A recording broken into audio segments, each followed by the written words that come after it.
আমরা আজকে আছি কালিম্পংয়ের সান্তালিখোলা বলে একটা জায়গায়। ভীষণ সুন্দর পাহাড়ি পরিবেশ। আর এই যে ছোট ছোট কটেজগুলো দেখছো, এগুলো নর্থ বেঙ্গল ট্যুরিজমের কটেজ। আমরা এখানেই আজকে রয়েছি। এই পাহাড়টা পুরোই মানে একদম জঙ্গল দিয়ে ঘেরা।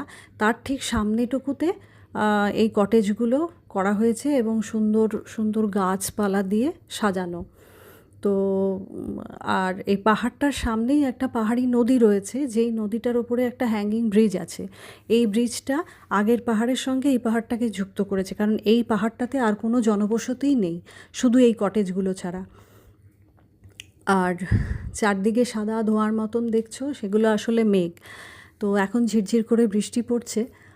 ওয়েদারটা ভীষণ সুন্দর, আর পাহাড়ে বৃষ্টি দেখতে তো ভীষণই ভালো লাগে। আর একটু পরেই সন্ধে নেমে আসবে। তো যাই হোক, ভীষণ সুন্দর একটা জায়গা মনে হলো তোমাদের সাথে শেয়ার করি, তাই করলাম। কখনো সুযোগ হলে পরে এই সান্তালিখোলাতে এসে ঘুরে যেও, ভালো লাগবে সবার।